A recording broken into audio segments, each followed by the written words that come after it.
संसद से बड़ी खबर आई है और वो खबर ये है कि भारतीय जनता पार्टी ने संसद के उच्च सदन के लिए व्हिप जारी किया है और ये व्हिप जारी किया गया है कि 5, 6, 7, 8 यानी 4 दिन सभी लोगों को राज्यसभा में उपस्थित रहना है। और इसके लिए व्हिप जारी करने का मतलब है कि वो अनिवार्य रूप से उपस्थित रहना है, क्योंकि कई सारे ऐसे विधेयक हैं जिनको राज्यसभा से पास होना है। बजट सत्र है, बजट सत्र का पार्ट 2 जो कि आपको बताएं 14 मार्च से शुरू होकर और 8 अप्रैल तक चलेगा। ये इस सत्र में 7 ऐसे महत्वपूर्ण विधेयक हैं जो जिनके ऊपर चर्चा हुई और चर्चा होनी है। तो इसमें से 3 विधेयक 7 में से पहले ही लोकसभा से पास हो चुके हैं, लेकिन राज्यसभा से अभी पास होना बाकी है। तो इसी में अब जब तक ये 5 तारीख तक विधेयक को पास करना है, उसके लिए ये व्हिप जारी करना जरूरी है, क्योंकि राज्यसभा में भारतीय जनता पार्टी के जो सांसद है राज्यसभा के, उनकी उपस्थिति रहेगी, तभी ये विधेयक पास होगा। कौन कौन से विधेयक ये हैं, क्या इनका महत्व है और कितनी ऐसी महत्वपूर्णता है कि भारतीय जनता पार्टी को इसके लिए व्हिप जारी करना पड़ा है, वो मैं आपको बताऊंगा। और इसके पहले आपको बता दूं, जो बजट सत्र है ये 2 चरणों में इसकी शुरुआत हुई। पहला जो चरण है वो 31 जनवरी से लेके 11 फरवरी तक था और दूसरा चरण 14 मार्च से लेके 8 अप्रैल तक ये चलने वाला है। और इसमें जो महत्वपूर्ण विधेयक पास किए जाएंगे वो ऐसे 7 विधेयक हैं जो देश के हित के लिए काफी जरूरी हैं। और इसके लिए भारतीय जनता पार्टी ने जो ये अपनी सांसदों के लिए व्हिप जारी किया है, इसी से आप गंभीरता को समझ सकते हैं। चर्चा ये भी है कि इसी सत्र में समान नागरिक संहिता उसको भी पेश किया जा सकता है, क्योंकि प्राइवेट बिल ये पहले इस बारे में पेश करने की बात हुई थी। तो अभी फिलहाल जिनके ऊपर लोकसभा में 3 विधेयक पास हो चुके हैं और अभी 4 और पास होकर के उनको राज्यसभा से पास किया जाएगा। बड़ा महत्वपूर्ण बिल इसी सत्र में पेश हो रहा है, जिसको लेकर विपक्ष बौखलाया हुआ है, और वो सबसे अधिक महत्वपूर्ण है अपराधियों पे और आतंकवादियों पे नकेल लगाने के लिए। जो गृह मंत्री अमित शाह हैं, उन्होंने इस बिल को पेश किया है, लेकिन जब बिल पेश किया तभी इसको लेकर के कांग्रेस समेत विपक्ष हल्ला करने लगा। उनको क्या पेट में दर्द है समझ में नहीं आता, क्योंकि आतंकवादियों पर नकेल कैसे लगाई जाए, अपराधियों पर कैसे नकेल लगाया जाए, उसकी जरूरत इसलिए थी कि यदि कोई केरल में आतंकवादी पकड़ा जाता है, अपराधी पकड़ा जाता है, फिर वो किसी कारण से जमानत पर छूट गया या सजा पूरी होने के बाद छूट गया, और अगर वो आकर के कहीं उत्तर प्रदेश में रहने लगे, उत्तराखंड में रहने लगे, तो उसको पहचानना मुश्किल है। इसीलिए गवर्नमेंट ने यह अमेंडमेंट बिल लाने का विचार किया, जिसके तहत कोई भी अपराधी जब एक बार पकड़ा जाएगा तो उसकी कई पहचान सरकार के पास सेंट्रल जो कंप्यूटर है उसमें रहेगी, और बायोमेट्रिक पहचान के लिए और बाकी पहचान के लिए ऐसे जो अपराधी हैं उसके लिए उंगलियों के निशान, पैरों के निशान, हथेली, फोटोग्राफ, रेटिना स्कैन, जैविक नमूने और दस्तखत, उसके हस्ताक्षर भी लिए जाएंगे और उससे कुछ ना कुछ लिखावट भी ली जाएगी, ताकि इतनी सारी आइडेंटिटी रहेंगी, एक नहीं तो दूसरी, दूसरी नहीं तो तीसरी, इनसे पता लगाया जा सके कि ये जो अपराधी है ये कौन है, क्या ये किस केस में कहां बंद हुआ था। अभी जैसा मैंने कहा कि कोई अगर केरल में बंद है उसका उत्तर प्रदेश पुलिस को नहीं पता, कोई उत्तर प्रदेश में बंद है उसका बंगाल की पुलिस को नहीं पता। और अब केंद्र सरकार ये विचार कर रही है, गृह मंत्रालय ने ये विचार किया है कि एक सेंट्रल एक पहचान के लिए एक इस तरह का सिस्टम डेवलप किया जाए, जिसके तहत देश के जितने भी अपराधी जेल के अंदर बंद है या किसी कारण से वो पकड़े जाते हैं, उनकी पहचान सबको साझा की जा सके। और इसके लिए the identification of prisons act 1920 में संशोधन किया जा रहा है। और ये बड़ा महत्वपूर्ण बिल है, ये आतंकवाद पर करारा प्रहार है, ये अपराधियों पर करारा प्रहार है। अब कोई अपराधी अगर अपराध करके कल को वेश बदलकर और पहचान बदलकर किसी दूसरे स्थान पर चला जाता है तो वो बचना अब मुमकिन नहीं रहेगा। लेकिन समझ में नहीं आ रहा है कि कांग्रेस समेत विपक्ष इसका क्यों विरोध कर रहा है। इसके विरोध से तो ऐसा लग रहा है कि कांग्रेस समेत जो विपक्ष इस गृह मंत्रालय के अमित शाह जी के इस संशोधन बिल पे जो हल्ला कर रहा है, क्या वो आतंकवादियों को और अपराधियों को बचाने के पक्ष में है? क्या वो नहीं चाहता कि इस देश से आतंकवाद खत्म हो? ये एक बड़ा सवाल देश के विपक्ष पर उठा है। वो जो विधेयक है उस पे मैं आपको बता दूं, एक विधेयक है दिल्ली नगर निगम का संशोधन विधेयक, दिल्ली नगर निगम संशोधन विधेयक और चार्टर्ड अकाउंटेंट्स।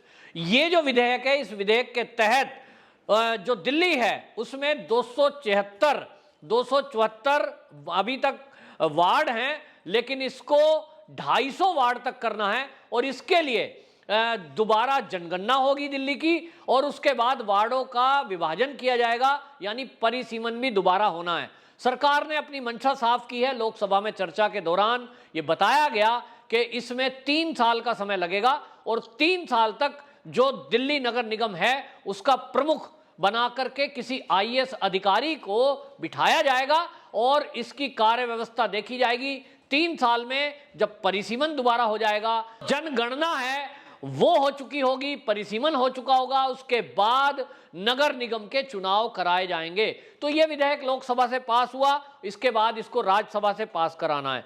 दूसरा एक विधेयक है भारत का अंटार्कटिका कार्यक्रम।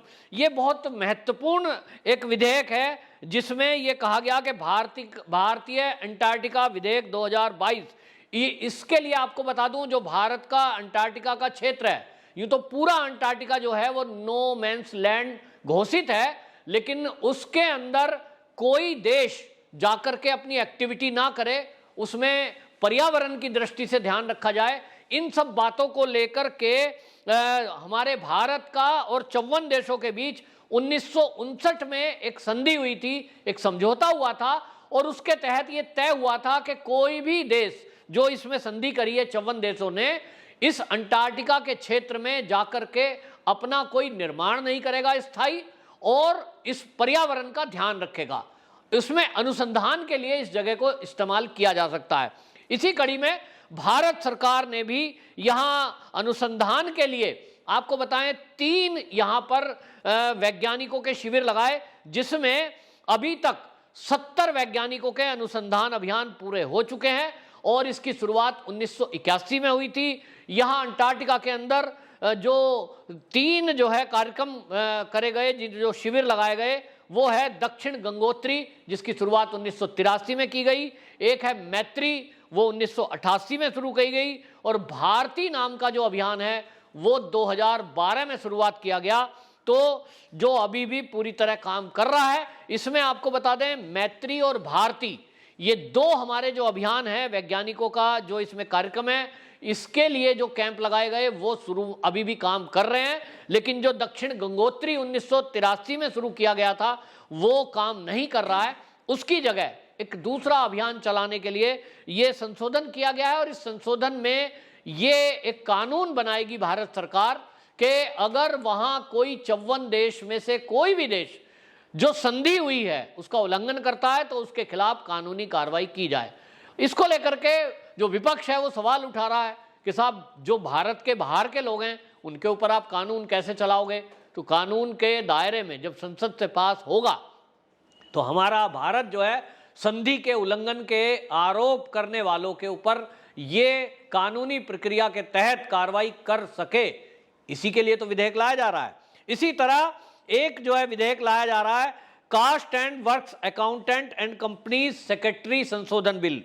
इस बिल को निर्मला सीतारमण ने पेश किया था लोकसभा में और राज्यसभा के अंदर जब ये पास हो जाएगा तो निर्मला सीतारमण जी ने बताया कि इसके पास होने के बाद जो सीए हैं वो अगर कोई गलत रिपोर्टिंग करते हैं, अभी तक जो जुर्माना है उसकी बढ़ोतरी की जाएगी। और दूसरी तरफ उन्होंने बताया कि कंपनी सेक्रेटरीज और सीए इनका जो है नियुक्ति उसको और सरल बनाया जा रहा है, जो कि अभी टिपिकल है। इसको लेकर के संस्थाओं की तरफ से हमेशा मांग उठती रही कि काफ़ी टफ कंपटीशन है और लंबी अवधि है। इसको लेकर के सरकार संशोधन बिल ला रही है जिसमें जो है काम किया जाएगा। इसी तरह एक विधेयक बहुत महत्वपूर्ण पास होने जा रहा है उत्तर प्रदेश से जुड़ा हुआ, और वो है उत्तर प्रदेश SC/ST संशोधन अधिनियम 2022।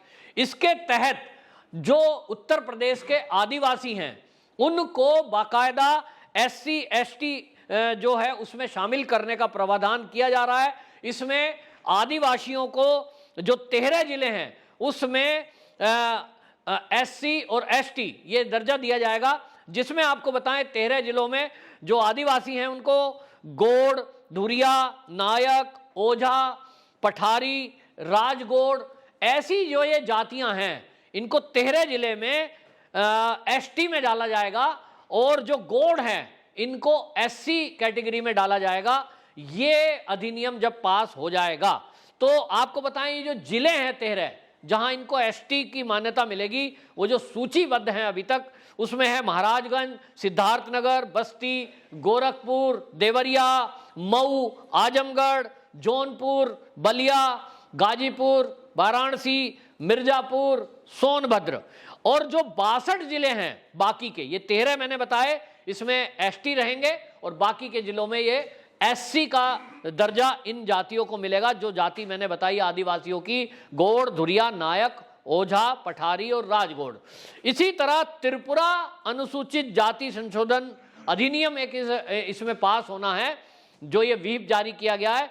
इसमें आपको बता दूं त्रिपुरा के अंदर डारलोंग समुदाय जो है उसको एसटी में डाला जा रहा है, और इसकी मांग काफी दिनों से थी। अभी हाल ही में राष्ट्रपति जी ने एक वाद्य यंत्र बजाने वाली महिला को भी जो पद्म श्री से अवार्ड किया था, और इसी में जमातिया और न्योतिया ये उपजाति हैं जिनको एसटी में डाला जाएगा।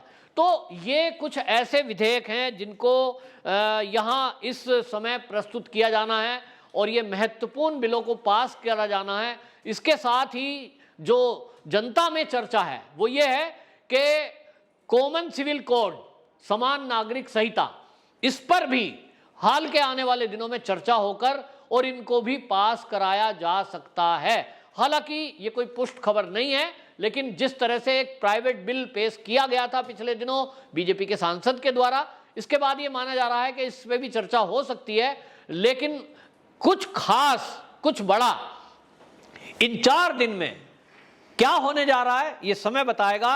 और ये जो समय है ये बीजेपी की तरफ से जो व्हीप जारी हुआ है 5 तारीख से 8 तारीख के बीच, यानी 5 अप्रैल से 8 अप्रैल के बीच सभी सांसदों को सदन में उपस्थित होने का आदेश पार्टी की तरफ से दिया गया है, एक लाइन का व्हीप जारी करके। बहरहाल ये जो बिल पेश हुए हैं इसको लेकर के सरकार ने अपनी मंशा जता दी है, और आपको बता दूं कि इस समय भारतीय जनता पार्टी के पास संसद के दोनों सदनों में पूर्ण बहुमत है, और इसलिए पूर्ण बहुमत के साथ ये सभी बिल पास हो जाएंगे, और इसके साथ ही देश आगे बढ़ेगा। निश्चित रूप से विपक्ष को एक करारा झटका होगा। वंदे मातरम।